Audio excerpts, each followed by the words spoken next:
Hi, it's Dr. Blevins, and it's been a while since I've posted a video, and I know a lot of my videos really are designed to help you in preparing for your next assignment, not to provide an answer to a previous assignment. But I thought one thing I would do is you've got plenty of videos to coach you, but to kind of explain a little bit of where we are in the class and even why the book reviews appear this late in the class as well, because I know sometimes students are a little bit concerned. Why are we doing the book review now instead of doing it early in the semester?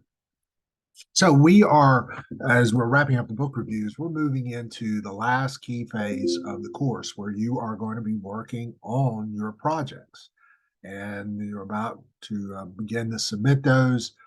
And hopefully you'll have some time as a team to really work carefully together next week, and this will be a kind of period of focal activity so that you can get those final projects out. And you've had ample coaching through announcements. This is one time where I would encourage you to go back through the announcements if you need to, or the assignments in a nutshell, all the way back to some of my earlier videos, so that you pretty well should know where you're going at this point as a team.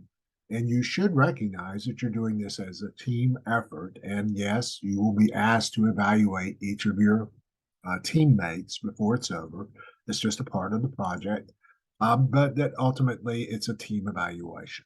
And that's just a reminder to you of where we're headed as we bend it up the book discussion. Sometimes people wonder, why did the professor pick these three texts? And I know a couple of things I'll just say in acknowledgement. Number one is these are a little slightly older texts. I tend to do that partially because I want something that has worn well over the years. And for some of you, some of this information may feel a bit older. Good example might be, for instance, those of you in youth ministry may have had Ken Cressy Dean's book as a part of your reading at some point prior to this class. And those of you in children's ministry, you may or may not have had Beckwith and Sinis's book, but these would be the kind of books that you might have encountered somewhere else because they've worn well, and sometimes they predate what I call current controversies. So Anne Streeter Wimberly's book, for instance, may feel a little bit old by comparison, but one of the reasons I do that is because I know there's been um, a number of more contemporary books that are more confrontational in nature. And Wimberly's book was written to a given community to help it in a way that has had sort of an enduring value, even within that given community over the years. And so I thought it would be one way of introducing it in a way that doesn't come sort of fraught with code language of, say, the last 3 to 5 years, and yet still carries the passion that's needed within the African American community that Wembley is very good at explaining. So all three of them actually do draw from that. Actually, also, Wembley's book represents a very classically understood approach um, called shared praxis that has been around in adult education for a number of years that she has contextualized very well within her own setting. And so these are a kind of more what I would call not classics in the field, but they're still deeply formational in their ability to speak to today, but speak based on not merely a book that's just been out for 3 years and then summarily discarded, but has been respected and used again and again and again, not just by this professor, but by a lot of people in the field. And they do continue to have a bit of an enduring quality. They also do reflect, I think, certain key elements inside catechesis. Not so much in catechesis proper, but in ongoing catechesis, if you want to think about that language, mystagogy, sort of living into the catechetical life. And I think that's one way to understand how these books function. So why so late? Well, one is because this class has never been given to age level ministry per se.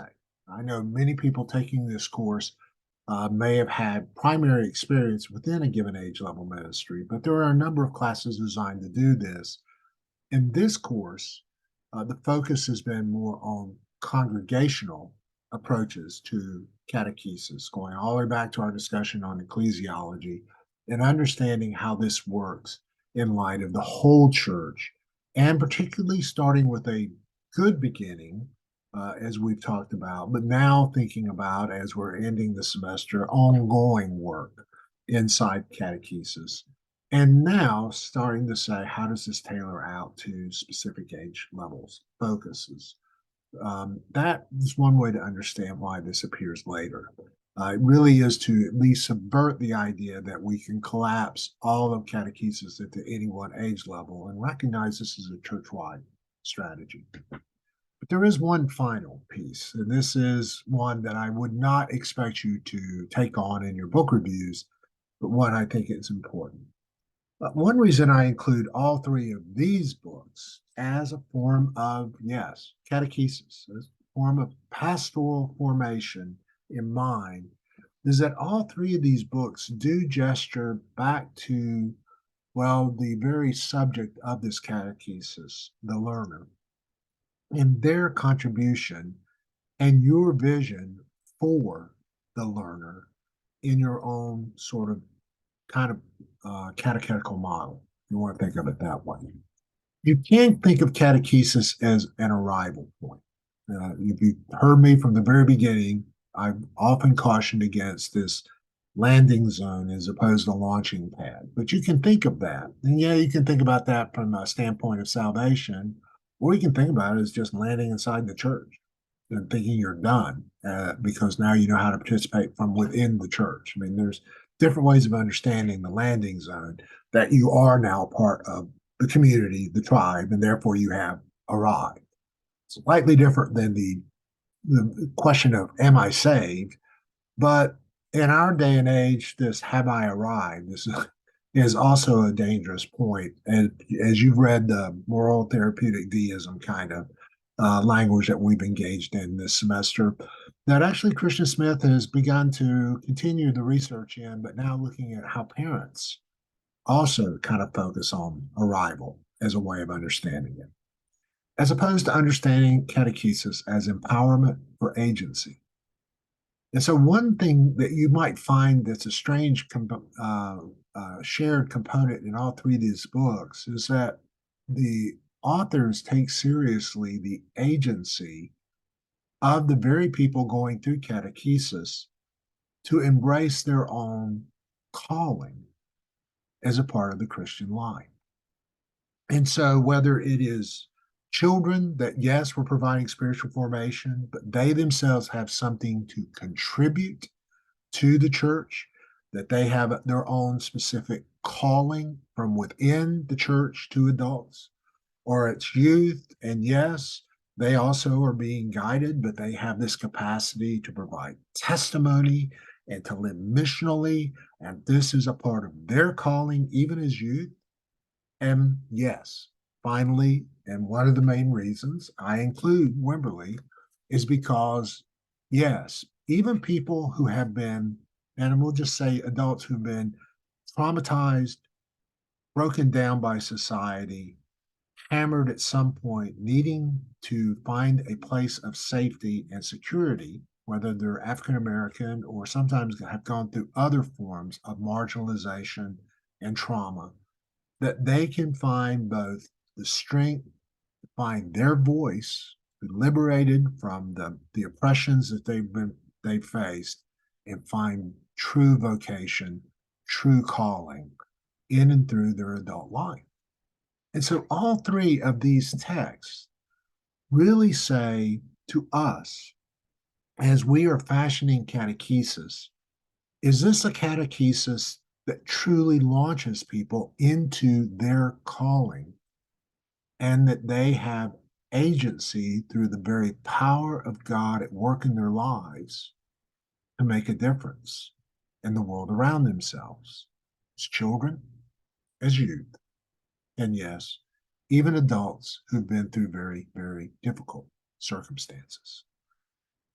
Until we name that, is a key component of the work of catechesis, I still think we are always going to be really still hovering around that landing zone and not fully thinking about how we are launching people into the fullness of what the Christian life is to be in their own lives.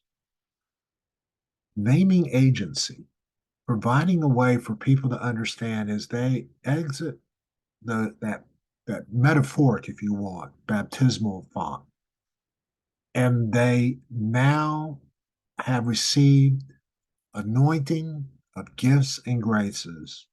They are sent to live out God's vocational call in their life.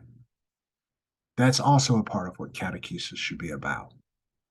I hope these three books, as you think about them and how they name that possibility, will prove helpful to you as you move forward over this last component of the class as you're finishing out your major assignment. Blessings to you. I'll be praying for you as you do that and look forward to seeing your projects. Take care. God bless.